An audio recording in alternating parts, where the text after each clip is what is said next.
Welcome to VTV prime. పులివెందుల్లో ZPTC ఉప ఎన్నిక జరిగింది.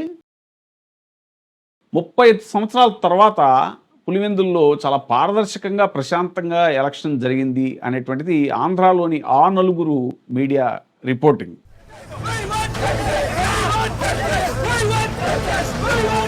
స్వాతంత్రం వచ్చినప్పటి నుంచి ఇంత చెత్త ఎన్నికలు, ఇంత ఘోరమైన ఎన్నికలు ఎప్పుడూ జరిగి ఉండవు.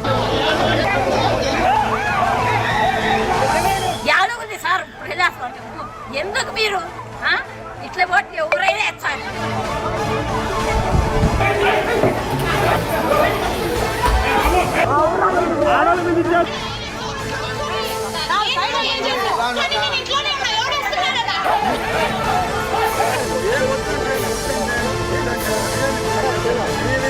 రామప్రసాద్ రెడ్డి అనే వ్యక్తి ఎక్కడ ఉన్నాడు? ఆయన మినిస్టర్, ఆయన స్థానికుడా? ఇక్కడ ఓటరా ఆయన? ఈ పోలీసు వాళ్ళు ఆయన పోరా చేస్తున్నారా?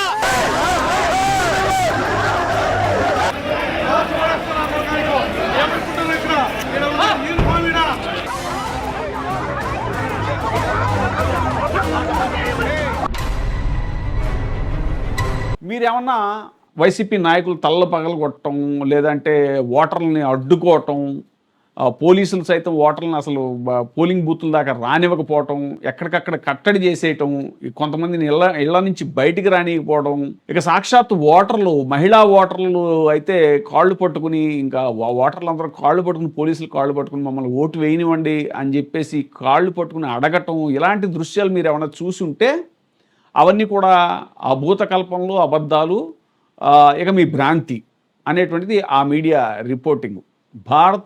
స్వతంత్ర భారత ఎన్నికల చరిత్రలో ఇది ఒక చీకటి రోజు అని చెప్తున్నారు. పులివెందుల జెడ్పీటీసీ ఉప ఎన్నిక ఎలా జరిగిందో మనకు తెలుసు. 15 పోలింగ్ కేంద్రాలు, బూత్ క్యాప్చరింగ్కి, రిగ్గింగ్కి, ఇలాంటి పదాలు ఇంకా కొత్తగా ఏమైనా కనిపెట్టాలేమో, అంత దారుణంగా ఏకపక్షంగా టీడీపీకి చెందిన నాయకులు అవనవండి, వాళ్ళ కార్యకర్తల, మరి టీడీపీ గూండాలు అనాలా, ఏమనాలి, వాళ్ళందరూ కూడా ఇంకెవ్వరిని, వైసీపీకి సంబంధించిన వాళ్ళు ఎవరిని కూడా దగ్గర రానివ్వకుండా, పోలింగ్ ఏజెంట్లను కూడా బూత్లోకి రానివ్వకుండా, ఇక ఆ ప్రాంతానికి చెందిన ఎంపీ అవినాష్ రెడ్డిని హౌస్ అరెస్ట్ చేసి, ఆఫీసుకి పరిమితం చేసి, చాలామంది నాయకులను కట్టడి చేసి, హౌస్ అరెస్టులు చేసి, యథేచ్ఛగా రిగ్గింగ్ చేసుకుని దొంగ ఓట్లు వేసుకున్నారు అనేటువంటిది ప్రపంచం అంతా చూసిన విషయం. ఆ విజువల్స్ అన్నీ కూడా బయటకు వచ్చాయి. ఇక దొంగ ఓట్లు వేసిన వాళ్ళు కూడా మేము దొంగ ఓటు వేసాము అని చెప్పి సోషల్ మీడియాలో పోస్టులు పెట్టుకున్నారు. కలెక్టర్ సమక్షంలో దొంగ ఓటు వేసిన అతను సోషల్ మీడియాలో పోస్ట్ పెట్టుకున్నాడు, నేను ఓటు వేశానని. అతను టీడీపీకి చెందిన వ్యక్తి అనేటువంటిది కూడా అందరికీ స్పష్టంగా తెలుస్తుంది. ఇలా ఒక రకంగా కాదు, యథేచ్ఛగా దొంగ ఓట్లు వేసుకుని, పోలింగ్ బూత్ క్యాప్చరింగ్లు చేసుకుని, ఇంత జరిగిన తర్వాత ఇప్పుడు ఏమీ జరగలేదు, చెదురుమదురు సంఘటనలు తప్ప 2 పోలింగ్ బూతుల్లో మాత్రమే చిన్న చిన్న సంఘటనలు జరిగాయి. దొంగ ఓట్లు వేశారని గుర్తించాం కాబట్టి ఆ 2 పోలింగ్ బూతుల్లో ఇప్పుడు తిరిగి రీపోలింగ్ నిర్వహిస్తాము అని చెప్పి ఎలక్షన్ కమిషన్ అర్ధరాత్రి ప్రకటించిన తర్వాత అప్పటికే వైఎస్ఆర్సీపీ ఎంపీ అవినాష్ రెడ్డి కూడా చెప్పారు, మేము 2 పోలింగ్ బూతులు కాదు, చాలా స్పష్టంగా 15 పోలింగ్ బూతుల్లో రీపోలింగ్ పెట్టాలి అని మేము డిమాండ్ చేస్తున్నాము అని చెప్పేసి ఆయన చెప్పారు. సో ఈ 2 పోలింగ్ బూతుల్లో పెట్టేసి చేతులు దులుపుకోవాలనుకుంటోంది ఎలక్షన్ కమిషను. అందువల్ల మేము ఈ రీపోలింగ్ని బహిష్కరిస్తున్నామని ఆయన ఎప్పటికే. మరి ఈరోజు నిన్న మిడ్నైట్, అంటే అర్లీ అవర్స్లో, ఉదయం 2 గంటల పైచిలుకు సమయంలో రీపోలింగ్ పేరుతో ఒక ప్రొసీడింగ్ ఇష్యూ అయింది. ఆ రీపోలింగ్ కేవలం 2 బూతుల్లో మాత్రమే, అచ్చివిల్లి అండ్ కొత్తపల్లి, ఈ 2 బూతుల్లో మాత్రమే రీపోలింగ్ అని చెప్పి మేము ఎన్నికల కమిషన్ను చాలా స్పష్టంగా అడిగాం. 15 బూతుల్లో రీపోలింగ్ జరపాల్సిందే, కేంద్ర బలగాలతో మీరు మళ్ళీ రీపోలింగ్, ఈ బైపోల్ కండక్ట్ చేయాల్సిందే అని చెప్పి ఎన్నికల కమిషన్ అడిగినాం.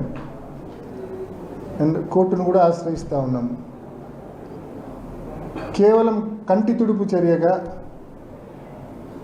దొంగోట్లు పడినాయి ఆ 2 చోట్ల అని చెప్పి రీపోల్ కండక్ట్ చేయడం అనేది ఎన్నికల కమిషను కోర్టుకు చెప్పడానికి ఒక కారణంగా చూపించేదానికే పెట్టినట్టు మాకు అనిపిస్తూ ఉంది. ఈ 2 పోలింగ్ బూత్ల్లో కూడా ఎందుకు నిర్వహిస్తోందంటే రేపు పొద్దున కోర్టుకి సబ్మిట్ చేస్తే, కోర్టుకి వెళ్తే వైఎస్ఆర్సీపీ మొత్తం ఈ ఆధారాలన్నీ, ఈ బయటకు వచ్చిన వీడియోలన్నీ, ఇంత దారుణమైన వీడియోలు బయటకు వచ్చాయి, అందరం చూసాము. అయితే ఆ నలుగురు మీడియాకి అవి వీడియోలు కాదు, అవంతా కూడా గ్రాఫిక్స్ అనమాట. వాళ్ళు ఎందుకంటే వాళ్ళు గ్రాఫిక్స్లో నిష్ణాతులు కాబట్టి అవన్నీ కూడా వైఎస్ఆర్సీపీ గ్రాఫిక్స్ అని అనుకుంటున్నారు. బట్ అవి రేపు పొద్దున్న ఫోరెన్సిక్ వీటికి వెళ్తే అవి బట్టబయలు అయిపోతాయి, అవి ఒరిజినల్ అని చెప్పేసి. అందుకని రేపు పొద్దున్న ఎలక్షన్ కమిషన్ తన మెడకి ఎక్కడ చుట్టుకుంటుందో, ఈ జరిగిన వీడియోలు, నిర్వహించినటువంటి ఎలక్షన్ ఎంత దారుణంగా జరిగిందో ఇవన్నీ కూడా బయటపడిపోతాయి, తమ భాగవతంతో బయటపడిపోతుందని చెప్పి మొక్కుబడిగా 2 పోలింగ్ బూతుల్లో రీపోలింగ్ నిర్వహించేసి చేతులు దులుపుకుందాం అనేటువంటి ప్రయత్నం చేస్తోంది అని ఇప్పటికే న్యాయ నిపుణులు కూడా చెప్తున్నారు. ఇది ఎలక్షన్ కమిషన్ ఆడుతున్నటువంటి నాటకం అని. ఒక పక్క దేశవ్యాప్తంగా ఎలక్షన్ కమిషన్ మీద అనేక రకాలైనటువంటి ఆరోపణలు వెల్లువెత్తుతున్న నేపథ్యంలో ఇప్పుడు రాష్ట్ర ఎన్నికల కమిషన్ ఇంతటి దారుణానికి తెగించడం అనేటువంటిది ఇది ప్రజాస్వామ్యానికి చాలా ప్రమాదం ఇది అని చెప్పేసి ఇప్పటికే రాజకీయ విశ్లేషకులు, ప్రజా సంఘాలు అన్నీ కూడా ఆగ్రహం వ్యక్తం చేస్తున్నాయి. ఏదేమైనా సరే పులివెందులలో జరిగినటువంటి జెడ్పీటీసీ ఉప ఎన్నిక భారత ఎన్నికల చరిత్రలోనే ఒక మాయని మచ్చ అని చెప్తున్నారు. ఇప్పుడే సబ్స్క్రైబ్ చేయండి, లైక్ చేయండి, షేర్ చేయండి. VTV ప్రైమ్, నీ ఉత్తమాభిరుచుల సమ్మేళనం.